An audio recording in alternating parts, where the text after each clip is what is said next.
31. That's the number. 31 wolves brought down from Canada in wooden crates, released into Yellowstone National Park in 1995 and 1996. Not 100, not 1,000. 31 animals into a park that covers nearly 3,500 square miles. And within a decade, the rivers had changed. Not slightly, not in ways that required instruments to detect. Visibly, physically, measurably changed. New channels, deeper beds, clearer water, stabilized banks in places that had been eroding for 70 years. Scientists had a name for what was happening. They called it a trophic cascade, but what that phrase doesn't capture is the actual strangeness of what 31 animals did to 2.2 million acres of wilderness, and why, 3 decades later, Yellowstone is considered the most important ecological experiment of the 20th century. Here is how it actually worked. 70 years without them. By the 1920s, wolves in the continental United States were functionally extinct. Ranchers had lobbied for their removal for decades. Wolves killed livestock. Wolves were a threat to livelihoods. The federal government agreed, and by 1926, the last wolf pack in Yellowstone had been eliminated. For the next 70 years, the park operated without its apex predator. And slowly, in ways that took decades to become fully visible, it started falling apart. The elk population exploded. With no wolves to fear, they grazed without urgency. They didn't need to keep moving. They could stand in the same valley bottom, beside the same stretch of river for hours, eating every willow shoot, every aspen sapling, every cottonwood seedling before it had any chance of becoming a tree. The riverbanks lost their vegetation. Without roots holding the soil, the banks collapsed inward. The rivers widened and shallowed. The water ran turbid with the sediment from crumbling banks. Fish populations dropped. Bird species that nested in the riparian trees began to disappear. The park was still beautiful. It still had geysers and bison and mountains. But underneath the surface, the system was quietly unraveling. A park without a top predator is a garden without a gardener, except the thing growing out of control isn't weeds. It's imbalance. The decision to reintroduce wolves to Yellowstone took years of political fighting to get through. Ranchers near the park's borders opposed it. They had generational memory of what wolves cost their families. Livestock killed, income lost. Their opposition wasn't irrational. It was grounded in real experience. Conservation groups pushed back on the other side. Scientists who had been studying the degradation of Yellowstone's ecosystem for decades argued that without the apex predator, the park would continue its slow ecological collapse regardless of every other intervention tried. In 1995, the decision was made. 14 wolves from Alberta, Canada were captured, transported in crates, and released into Yellowstone's Lamar Valley. The following year, 17 more arrived, 31 wolves total. Radio collared, monitored, tracked around the clock. The critics predicted a disaster. Elk populations crashed, livestock attacks, an ecosystem destabilized rather than restored. What the data showed over the following years was something that changed how ecologists think about predators, landscapes, and the concept of fear.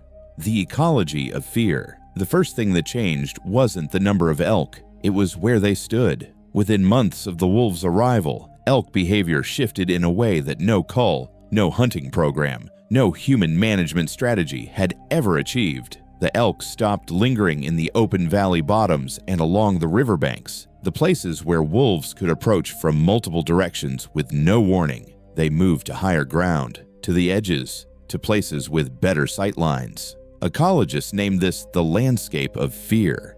It wasn't about elk dying, it was about elk moving. Constant, alert, purposeful movement driven by the presence of a predator they could not predict or outrun in the wrong terrain. And in the places the elk stopped grazing for long periods, something quiet happened. Seeds that had been in the soil for years, dormant, waiting, repeatedly eaten before they could establish, finally had time.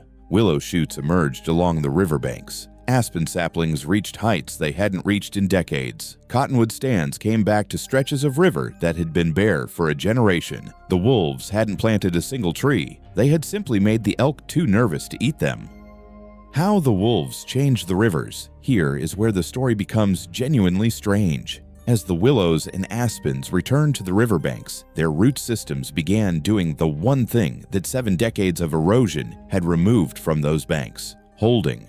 Root structures from the new vegetation anchored the soil. The banks stopped collapsing. The rivers, which had been wide and shallow and silted, began to narrow and deepen as the sediment load dropped and the channel stabilized. Cleaner water meant more light penetration. More light penetration meant aquatic vegetation grew. Aquatic vegetation meant invertebrates returned. Invertebrates meant the native fish populations, trout and others that had declined for decades, began to recover. Then the beavers came back. Beavers build dams from willow. For years, the absence of willow along Yellowstone streams had kept beaver populations at almost nothing. As the willow returned, so did the beavers, and their dams created wetland pools that became habitat for species the park hadn't supported in living memory. Migratory songbirds, amphibians, insects that fed the fish, that fed the birds that nested in the trees the elk were no longer eating. The entire chain was reconnecting,